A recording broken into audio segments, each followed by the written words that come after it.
Available now. Link below.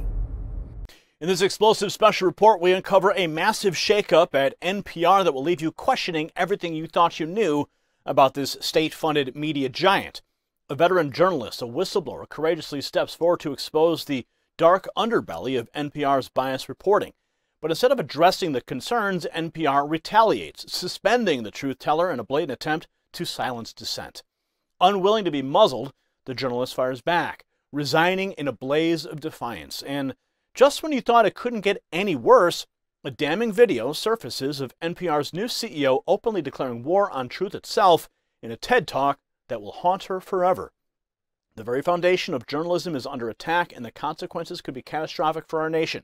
You don't want to miss a single moment of this groundbreaking expose as we peel back the layers of deception and reveal the shocking reality behind NPR's facade.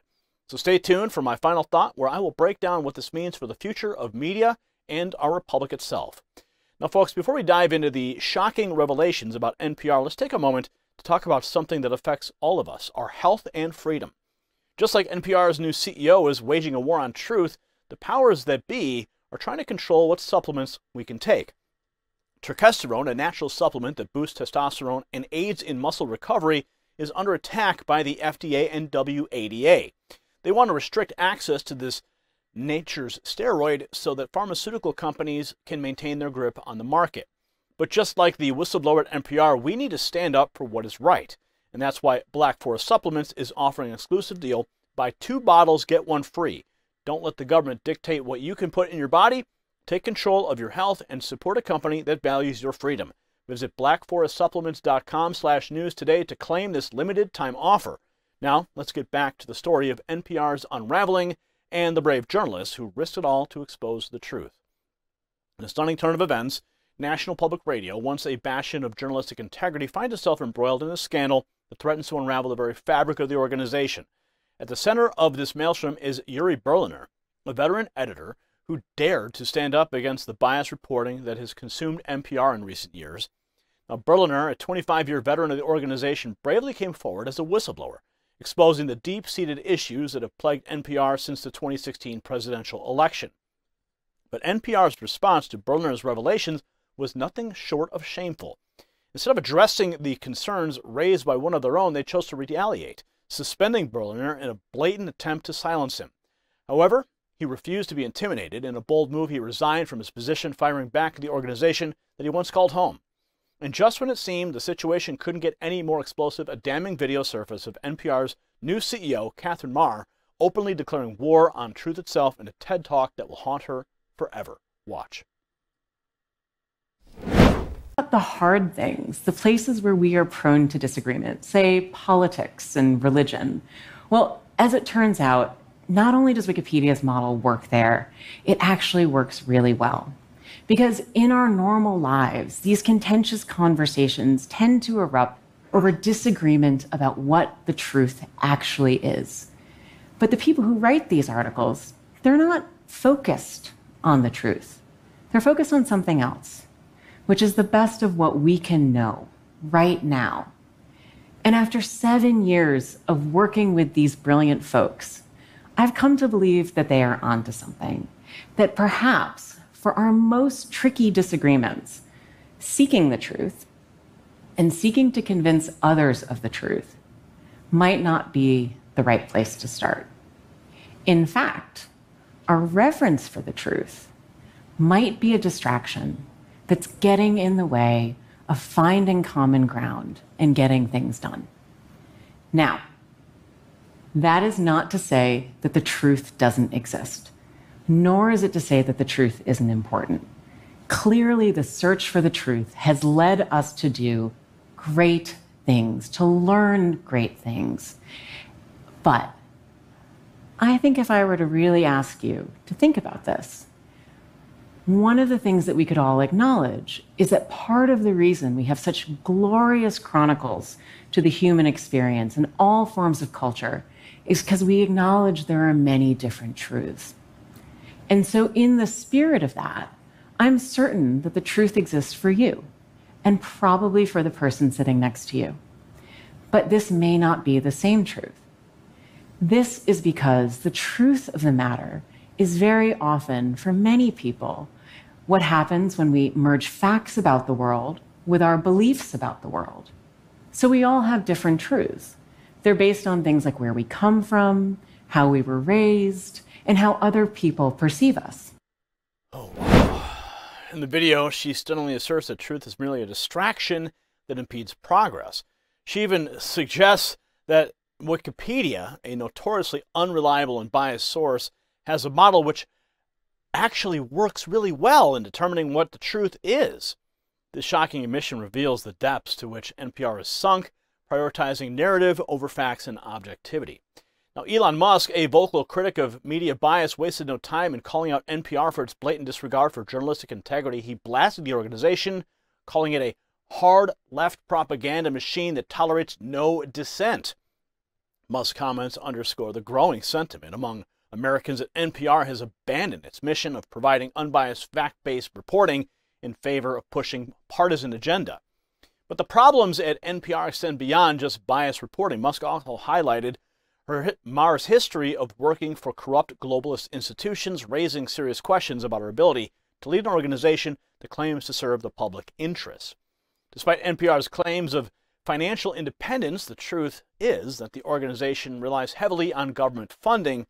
The Corporation for Public Broadcasting, NPR's parent company, received a staggering $525 million in taxpayer dollars this year alone. This revelation has led to growing calls for NPR to be defunded, as Americans question why their hard-earned money is being used to support an organization that has lost touch with its core values. Now, the situation at NPR has become so dire that even Twitter, a platform not known for its commitment to free speech, felt compelled to label the organization as state-affiliated media. This designation serves as a reminder of just how far NPR has fallen, morphing from a respected news source into little more than a mouthpiece for the liberal elite. Now, Uri Berliner's decision to resign from NPR was a courageous act of defiance against an organization that has lost its way. In his resignation letter, he made it clear that while he does not support calls to defund NPR, he cannot continue to work in a newsroom where he is disparaged by a CEO whose divisive views only serve to confirm the very problems that he sought to address. But Berliner's concerns about NPR's biased coverage are not new. In an explosive interview with journalist Barry Weiss on her podcast Honestly, Berliner exposed the depths of the organization's editorial failures, particularly in its coverage of President Trump. Now, Berliner revealed that NPR, like many legacy media outlets, was caught off guard by Trump's victory in 2016, having assumed that Hillary Clinton would win. Now, this disconnect exposed the organization's lack of understanding of the American people and their concerns, leading to a significant shift in NPR's approach to reporting. In a stunning admission, Berliner described how NPR's newsroom was overtaken by Trump Derangement Syndrome in the aftermath of the 2016 election. He detailed how the media uncritically pushed the baseless Russia collusion theory in a desperate attempt to damage President Trump. Now let's hear it directly from Berliner himself. Everyone knew that NPR had a liberal bent. It was like saying these days, like Fox has a conservative bent. That was obvious to anyone. But you argue that it's really gone from having a liberal bent or a liberal shading to really a bias. Here's one thing you write in your essay. You write, for the majority of your time at NPR, despite the liberal bend, an open-minded, curious culture prevailed. We were nerdy, but not knee-jerk, activist, or scolding.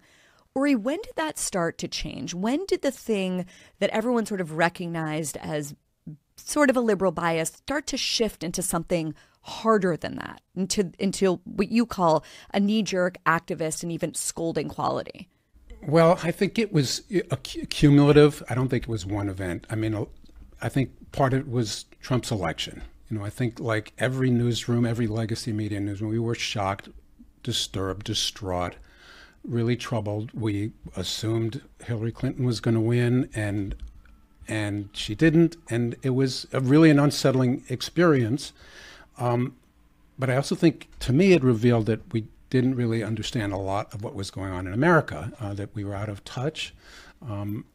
But I think also we kind of locked down after a while. I think after a while we started covering Trump in a way that like a lot of legacy news organizations, that we were trying to damage his presidency, to even find anything we could to harm him. And I think what we latched on to was Russia collusion, like a lot of news organizations, which was, as I write, sort of catnip, although it was just rumors and a lot of it based on pretty shoddy documents or evidence. It wasn't really solid, but I think it was compelling. And for us, I think a lot of newspapers, use documents or anonymous sources.